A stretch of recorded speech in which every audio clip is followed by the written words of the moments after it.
You have to be very strong to love solitude.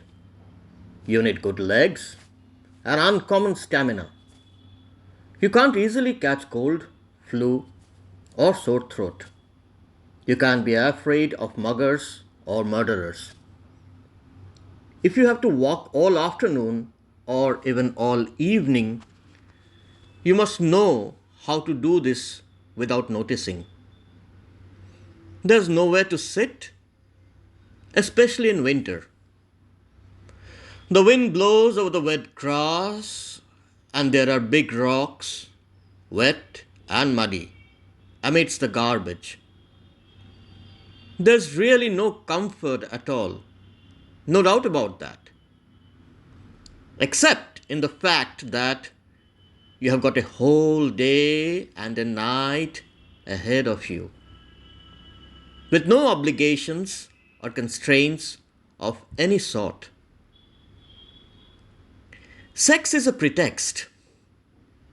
No matter how many encounters you may have, and even in winter, in the wind swept streets, between garbage heaps against a background of buildings, there are many.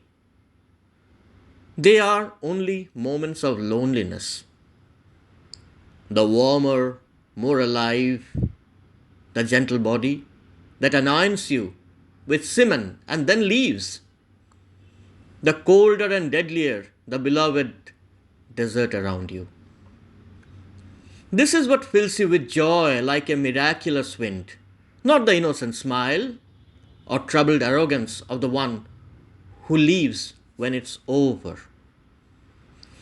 He takes his outrageously youthful youth away with him.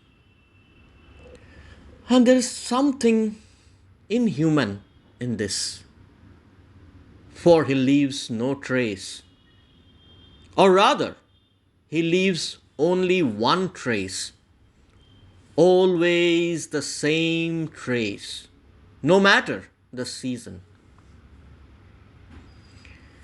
A boy at the time of his first loves is nothing if not the world's fertility. The world arrives with him, appears and disappears like a changing form. Things remain whole, and you can comb half the city, but you won't find him again. The act is over, its repetition a rite.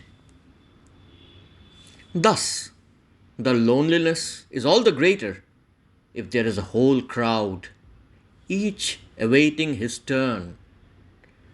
This increases the number of disappearances, the leaving and running away, and each next encounter hangs over the present one like an obligation, a sacrifice you perform to the death wish.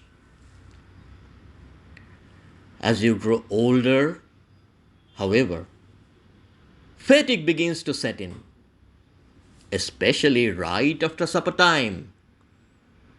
Though nothing has changed for you, you very nearly cry out or weep at the slightest thing, which would be terrible if it wasn't just fatigue, or perhaps a little hunger.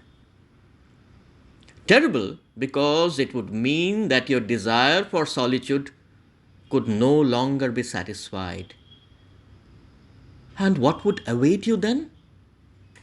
If what is not considered solitude is the real solitude, the kind you cannot accept?